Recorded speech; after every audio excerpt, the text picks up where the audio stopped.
ಸಂಘಟನೆಗಾರರು. ಇದು ಬೆಳಗಾವಿಯಲ್ಲಿ ಏನಾಗ್ತಾ ಇದೆ, ಇದು ಬಿಹಾರ ಅಲ್ಲ. ಬಿಹಾರದಲ್ಲಿ ಏನಾಗ್ತಾ ಇದೆ ಅದು ಇವತ್ತು ಬೆಳಗಾವಿ ಜಿಲ್ಲೆಯಲ್ಲಿ ನಡೀತಾ ಇದೆ. ಮಿನಿಸ್ಟರ್ ಲಕ್ಷ್ಮೀ ಹೆಬ್ಬಾಳ್ಕರ್ ಅವರು, ಚಂದ್ರರಾಜ್ ಹಟ್ಟಿಯಲ್ ಅವರು ಮಾಡಿದ ಆಕ್ರಮ, ಆಸ್ತಿ ಅದಲ್ಲದೆ ಇವರು ಮಾಡೋದು ಜನರ ಮೇಲೆ ದುರ್ಬಳಕೆ, ದೌರ್ಜನ್ಯ ನಿಲ್ಲಬೇಕು. ನೋಡಿ, ಇದು ಚನ್ನಮ್ಮನ ನಾಡು, ರಾಯಣ್ಣನ ನಾಡು.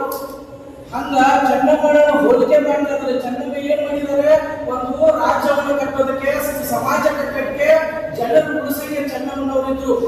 ಇವರು ಚನ್ನಮ್ಮನ ಹೆಸರು ಏನ್ ಮಾಡ್ತಾರೆ, ಸಮಾಜವನ್ನ ದೂರ ತಳ್ತಾ ಇದ್ದಾರೆ, ಸಮಾಜವನ್ನು ಹಾಳು ಮಾಡ್ತಾ ಇದ್ದಾರೆ. ಎಲ್ಲಿ ಎಲ್ಲಿ ನ್ಯಾಯ ಇದೆ? ಆಮೇಲೆ ಪಂಚಮಶಾಲಿ ಸಮಾಜ ಪಂಚಮಶಾಲಿ ಸಮಾಜ ವೇದಿಕೆ ಯಾವಾಗ ಬರಬಾರ್ದು, ದ್ರೋಹ ಮಾಡ್ತಾ ಇದ್ದಾರೆ. ನಮ್ಮ ಸಮಾಜಕ್ಕೆ ನಮಗೆ ದ್ರೋಹ ಮಾಡುವ ಇಂಥ ಮಿನಿಸ್ಟರ್ಗಳೆಲ್ಲ ಬೇಕಾ? ನೋಡಿ, ಇವರು ರಾಜಕಾರಣ ಸೈನ್ ಮಾಡಿ 4 ಲಕ್ಷ 5 ಲಕ್ಷ ತಗೊಂಡು ಜನರಿಗೆ ನೌಕರಿ ಕೊಡ್ತಾರಂತ ಮಾಡಿದ್ದಾರೆ. 15 ಜನಕ್ಕೆ ಲೆಟರ್ಸ್ ಮಾಡಿದ್ರೆ ತೋರಿಸ್ತೇನೆ. ಅವ್ರಿಗೆ ಜಾಬ್ ಇಲ್ಲ, ಏನಿಲ್ಲ. ರಾಜಕಾರಣ ಸೈನ್ ಇವರೇ ಮಾಡ್ತಾ ಇದ್ದಾರೆ. PAಗಳು, ಮೇಡಮ್ ಅವರು, ಚಂದ್ರರಾಜ್ ಅವರು. ಇವರು ಮೋದಿಜಿ ಮತ್ತೆ ನಮ್ಮ ದ್ರೌಪದಿ ಮುರ್ಮು ಅವ್ರ ಸೈನ್ ಕೂಡ ರೆಡಿ ಮಾಡ್ತಾ ಇದ್ದಾರೆ, ಕಲಿತಾ ಇದ್ದಾರೆ. ಅದನ್ನು ಕೂಡ ಮಾಡಬೇಕು ಈ ಸಲ.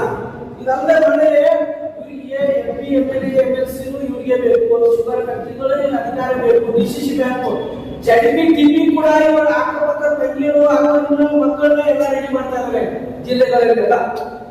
ಮಾಡಿ ಇವರು ನನಗೆ ಕೂಡ ಪ್ರಾಬ್ಲಮ್ ಬಹಳ ಮಾಡ್ತಾ ಇದ್ದಾರೆ, ಇರಕ್ಕಾಗ್ತಾ ಇಲ್ಲ. ಒಂದು ಸೇರಿದ್ದೇನೆ ನೋಡಿ,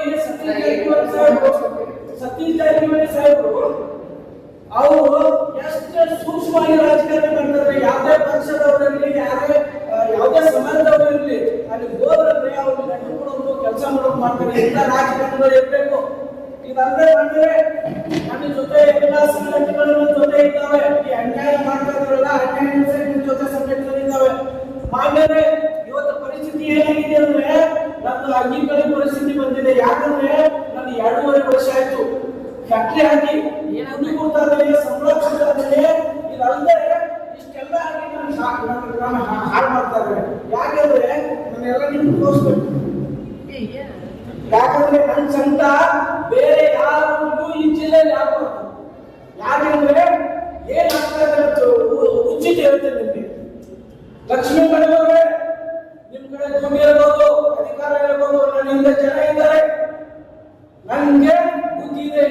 ದುಡ್ಡಿಂದ ಅಹಂಕಾರದಿಂದ ನೀವು ಹೇಳಿದ್ರೆ ನನ್ನಿಂದ ಇರುವ ಜನ ಸಂಘಟನೆ ಇರೋದೇ ನನಗಿರುವ ಕಲೆಯಿಂದ ನಿಮ್ದು ಎಲ್ಲವನ್ನು ಹಾಳು ಮಾಡ್ತಾರೆ. ಮಾಡಿದ್ರೆ ಲಕ್ಷ್ಮೀ ಮೇಡಮ್ ಅವರೇ, ಚಂದ್ರರಾಜ್ ಅಣ್ಣ ಅವರೇ, ನಮ್ಮವರಂತ ಹೇಳಿದ್ರೆ ನಿಮಗೆ ಒಂದು 2 ಕೋಟಿ ಆಸ್ತಿ ಇರಲಿಲ್ಲ. 2,500 ಕೋಟಿ ಎಲ್ಲಿಂದ ಬಂತು? ಯಾವ ಬ್ಯಾಂಕ್ನಿಂದ ಕೊಟ್ಟರು? ನನಗೂ ಹೇಳಿ, ಯಾವ ಬ್ಯಾಂಕಿಗೆ ಹೋಗಿ ನಾನು ಸಾಲ ಪಡೆದು ರೇಲ್ ಖರೀದಿ ಮಾಡೋದ್ರೆ ರೇಲ್ ಖರೀದಿ ಮಾಡಕ್ಕೆ ಹೋಗ್ತೇನೆ. ವ್ಯಾಪಾರದವರೇ, ಬರುವ 28 ಚುನಾವಣೆಯಲ್ಲಿ ನಾನೇ ಸ್ವಂತ ನಿಂತ ನಿಮ್ಮನ್ನು, ಚಂದ್ರರಾಜನನ್ನು MP ಎಲೆಕ್ಷನ್ ನಲ್ಲಿ 3 ಮಂದಿ ಸೋಲಿಸಿ ಮಡಿಗೆ ತಟ್ಟಿದ್ರೆ ನಮ್ಮ ಅಪ್ಪ ಗೊತ್ತಿಲ್ಲ. ಯಾಕಂದ್ರೆ ನೀವು ಸಮಾಜ ಹಾಳು ಮಾಡ್ತಾ ಇದ್ದೀರಾ, ಸಮಾಜವನ್ನು ಕೆಡಿಸ್ತಾ ಇದ್ದೀರಾ, ಹಾಗೂ ಕೆಲಸವನ್ನು ಕೆಡಿಸ್ತಾ ಇದ್ದಾರೆ. ಮಾನ್ಯರೇ, ಇವೆಲ್ಲ ಡಾಕ್ಯುಮೆಂಟ್ಸ್ ಒಂದೊಂದಾಗಿ ತೋರಿಸ್ತೇನೆ ನೋಡಿ. E ಅವರು, SC ಅವರು, C ಅವರು ರಜೆಪಟ್ಟಿದ್ದಾರೆ. ನಮ್ಮ ಫ್ಯಾಕ್ಟ್ರಿ ನಮಗೆ ಎಕ್ಸ್ಪೀರಿಯನ್ಸ್ ಇರೋದ್ರಿಂದ ಕೆಲಸ ಮಾಡಿ ಅಂತ ಗೌರ್ಮೆಂಟ್ MDಗಳು, MDಗಳು ಈಗಳಿಗೆ ಒಂದು ಕೆಲಸ ಮಾಡಕ್ಕೆ ಅವಕಾಶ ಮಾಡಿಕೊಡ್ತಾರೆ. ಇವರು ಬೇಡ ಅಂತಾರೆ. ನೋಡಿ, ಸತೀಶ್ ಜಾರಕಿಹೊಳಿ ಅಂತ ಲೆಟರ್ ಕೊಟ್ಟರು, ನಮ್ಮ ಕ್ಷೇತ್ರ ಇರೋದ್ರಿಂದ ಮಾಡ್ಲಿ ಕೆಲಸ ಅಂತ. ರಾಜು ಶೇಖರ್ ಅವರು ಲೆಟರ್ ಕೊಟ್ಟರು, DC ಅವರು ಕೂಡ ಲೆಟರ್ ಕೊಟ್ಟರು. ಯಾಕಂದ್ರೆ MD ಅವ್ರಿಗೆ ಹೇಳ್ತಾರೆ, MD ಅವರಿಗೆ, ನಾನು ಮಿನಿಸ್ಟರ್ ಅವ್ರನ್ನ ಟೆಂಡರ್ ಮಾಡಬಹುದು ಅಂತ. DC ಅವರಿಗೆ ಈ ಲೆಟರ್ ಕೊಡೋಣ, ಇನ್ವೈಟ್ ಮಾಡಿದ್ಮೇಲೆ DC ಅವರು ಕೂಡ ಕಾನೂನುಬದ್ಧವಾಗಿ ಈ ಕೆಲಸ ಮಾಡಬೇಕು. DC ಅವರು ಲೆಟರ್ ಕೊಟ್ಟರು. ಇದೇ ತರ ಮಾಡ್ತಾ ಇದ್ರು. ಮತ್ತೆ ಮೇಡಮ್ ಅವ್ರ ಕಡೆ ಹೋದ್ವಿ, ಯಾಕಿಂದ ಇಲ್ಲಿ ಲಕ್ಷ್ಮೀ ಹೆಬ್ಬಾಳ್ಕರ್ ಅವರು ಮಾಡಿದ್ರು ಅಂತ. ಯತ್ನಾಳ್ ಕಡೆ ಲೆಟರ್ ತಗೊಂಡು ಬಂದೆ. ಇದಾದ್ರೆ ಗುತ್ತಿಗೆದಾರ ರಾಜ್ಯದ ವಿದ್ಯುತ್ ಅವ್ರ ಮನೆಯಿಂದ ಲೆಟರ್ ತಗೊಂಡು ಬಂದೆ. ಇದಾದ್ರೆ CM ಆಫೀಸ್ ಹೋಗಿ ಲೆಟರ್ ತಗೊಂಡು ಬಂದೆ. ಇಷ್ಟು ತಗೊಂಡು ಬಂದ್ರು ಅಲ್ಲಿ MDಗಳು ಕ್ಯಾರೆ ಅಂತಾರೆ. MDಗೆ ಮಾಡೋ ಮನಸ್ಸಿದೆ, ಟೀಚಿಂಗ್ ಮಾಡೋ ಮನಸ್ಸಿದೆ, ಡಿಪಾರ್ಟ್ಮೆಂಟ್ ಬೇಕಾಗಿದೆ. ನಾನು ಕೇಳ್ತಾ ಇರೋದು ಬೆಳಗಾವಿ ಅರಮನೆಯಲ್ಲಿ ಕೆಲಸ, ನಮ್ಮದು ಫ್ಯಾಕ್ಟ್ರಿ ಇದೆ, ಎಕ್ಸ್ಪೀರಿಯನ್ಸ್ ಇದೆ. ಇವರು ಲೋನ್ ರೆಡ್ಡಿ ಅವ್ರದ್ದು ತಂಗಿ ಬೆಳಗಾವಿ ಊರಲ್ಲಿದೆ, ಬಯಲಲ್ಲಿದೆ, ಯಾವುದೇ ಫ್ಯಾಕ್ಟ್ರಿ ಇರಲಿಲ್ಲ, ಯಾವುದೇ ಎಕ್ಸ್ಪೀರಿಯನ್ಸ್ ಇರಲಿಲ್ಲ, ಹೆಂಗ್ ಕೆಲಸ ಕೊಟ್ಟರು. ಇದೇ ತರ ಇದಲ್ಲದೆ ನೋಡಿ, ಇದಲ್ಲದೆ ನಾನು ಎಚ್.ಕೆ. ಪಾಟೀಲ್ ಅವರಿಗೆ ಲೆಟರ್ ಕೊಟ್ಟೆ, ಇದಲ್ಲದೆ ನಮ್ಮ ಕೆ.ಜೆ. ಜಾರ್ಜ್ ಸರ್ ಲೆಟರ್ ಕೊಟ್ಟು ಬಂದಿದ್ದೇನೆ, ಇದಲ್ಲದೆ ಚೀಫ್ ಅಡಿಷನಲ್ ಸೆಕ್ರೆಟರಿ ವಿದ್ಯುತ್ ಡಿಪಾರ್ಟ್ಮೆಂಟ್ ಅವ್ರಿಗೆ ಲೆಟರ್ ಕೊಟ್ಟಿದ್ದೇನೆ ಮಾಡಿ ಅಂತ. ಇದಲ್ಲದೆ ಮತ್ತೆ ಮರು ಪಾವತಿಯನ್ನು ಕಳಿಸಿ, ಮರು ಲೆಟರ್ ಕಳಿಸಿ EESCಗೆ ಲೆಟರ್ ಕೇಳಿದ್ರು. ಮತ್ತೆ ಸೆಪ್ಟೆಂಬರ್ ಅಲ್ಲಿ EESC ಅವರು ಏನ್ ಹೇಳಿದ್ರೆ, ಇಲ್ಲಿ ಅವಶ್ಯಕತೆ ಇದೆ, ಮಾಡಬೇಕು ಅಂತ ಹೇಳಿದ್ರು, ಫ್ಯಾಕ್ಟ್ರಿ ಬೇಕಂತ. ನಾವು ಯಾರಿಗೂ ಕೆಲಸ ಕಳಿಸ್ಕೊಳ್ತಾ ಇಲ್ಲ, ನಾವು ಯಾರಿಗೂ ಹಾಳು ಮಾಡ್ತಾ ಇಲ್ಲ. ನಮ್ಮ ದುಡ್ಡು, ನಮ್ಮ ಎಕ್ಸ್ಪೀರಿಯನ್ಸ್ಗೆ ಗೌರ್ಮೆಂಟ್ ಕೆಲಸ ಕೊಡ್ಬೇಕಾದ್ರೆ ಇವರು ಪಂಚಾಯತ್ ಲಿಂಗಾಯತ ಅಂತ ಹೇಳ್ತಾರೆ, ನಾವು ದೊಡ್ಡ ಲೀಡರ್ ಅಂತ ಹೇಳ್ತಾರೆ. ಲಿಂಗಾಯತ ಅಂತಾರೆ, ಲಿಂಗಾಯತನ ಹಾಳು ಮಾಡೋ ಲೀಡರ್ಸ್ ಬೇಕಾ? ಇವರು ತಕ್ಷಣ ಇವರನ್ನು ವಜಾಗೊಳಿಸಬೇಕು, ಮಿನಿಸ್ಟರ್ ಪದವಿಯನ್ನು ವಜಾಗೊಳಿಸಲೇಬೇಕು. ಇವರು ಇನ್ನು ಮುಂದೆ ಎಲ್ಲಿಯೂ ಕೂಡ ಪಂಚಾಯತ್ ಸಂಘಟನೆಯಲ್ಲಿ ಬಂದು ಇವರು ನಮ್ಮ ವೇದಿಕೆಯಿಂದ ಬರ್ಕೊಂಡು ನನಗೆ ಇಷ್ಟು ಹಾಳು ಮಾಡ್ತಾರೆ, ಈ ಎಷ್ಟು ಜನಕ್ಕೆ ಹಾಳು ಮಾಡ್ತಾ ಇರೋದು. ಈ ರಾಜ್ಯದಲ್ಲಿ ಇವರು ತುಂಬಾ ನಂಬರ್ ಕೆಲಸ ಮಾಡ್ತಾ ಇದ್ದಾರೆ, ನಮ್ಮ ಆಸ್ತಿ ಮಾಡ್ತಾ ಇದ್ದಾರೆ, ಡಿಪಾರ್ಟ್ಮೆಂಟ್ ಮೇಲೆ ತೊಂದರೆಯನ್ನು ಹೇಳ್ತಾ ಇದ್ದಾರೆ. ಇವರು ಕೆಲಸ ಮಾಡ್ಬೇಕು. ಈ ತರ ಮಣ್ಣೆ ಇದಲ್ಲದೆ ನೋಡಿ, ಈಗ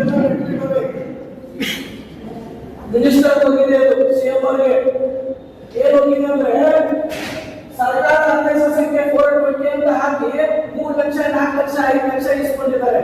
5-6 ಲೆಟರ್ ಇದೆ.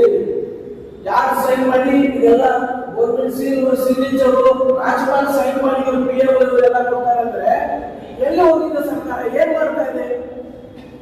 ಮಾನ್ಯವೇ, ನಾನು ಕೇಳಬಹುದು ಒಂದೇ, ಇವರು ಅನ್ಯಾಯವಾಗಿ ಅತ್ಯಾಚಾರ ಮಾಡಿ ಆಕ್ರಮಣ ಮಾಡಿ ನೋಡಿ. ನಾವು ಮೇಡಮ್ ಅವ್ರ ಜೊತೆ ಆಗ್ತಾ PA ಈ ತರ ಎಲ್ಲ ಹೇಳಿ ನಮ್ಮ ಜಿಲ್ಲೆಯಲ್ಲಿ ಅನ್ಯಾಯ ಮಾಡ್ತಾರೆ. ನನಗೆ ಸತೀಶ್ ಜಾರಕಿಹೊಳಿ ಉಸ್ತುವಾರಿ ಮಂತ್ರಿಗಳು, ನಿಮ್ಮ ಕ್ಷೇತ್ರದಲ್ಲಿ ಫ್ಯಾಕ್ಟ್ರಿ ಇದೆ, ನೀವು ಮಧ್ಯಸ್ಥಿಕೆ ವಹಿಸಿ ನೀವು ಕೆಲಸ ಕೊಡಬೇಕು.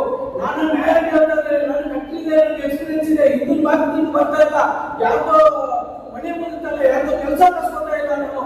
ಇವ್ರು ಮಾತ್ರ DK ಶಿವಕುಮಾರ್ ಮನೆಯಿಂದಾಗ ವಿದ್ಯುತ್ ಮಂತ್ರಿಗಳಿದ್ದಾಗ ಏನ್ ಮಾಡಿದ್ರು, ಅವ್ರ ತಂಗಿಗೆ ಹಿಂದಿನ ವಾರದಿಂದ ಫ್ಯಾಕ್ಟ್ರಿ ಇಂದ ಎಕ್ಸ್ಪೀರಿಯನ್ಸ್ ಇಂದ 2 ಕಡೆ ಕೊಟ್ಟಿದ್ದಾರೆ.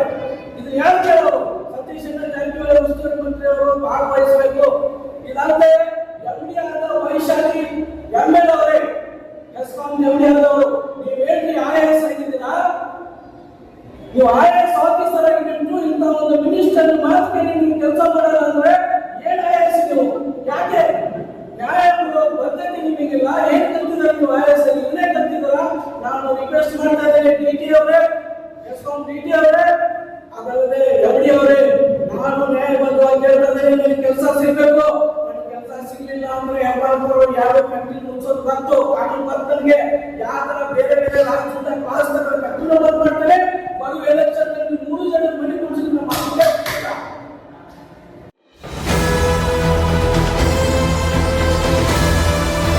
ನಿಮ್ಮ ವಾಣಿ, ಇದು ಕನ್ನಡಿಗನ ಧ್ವನಿ.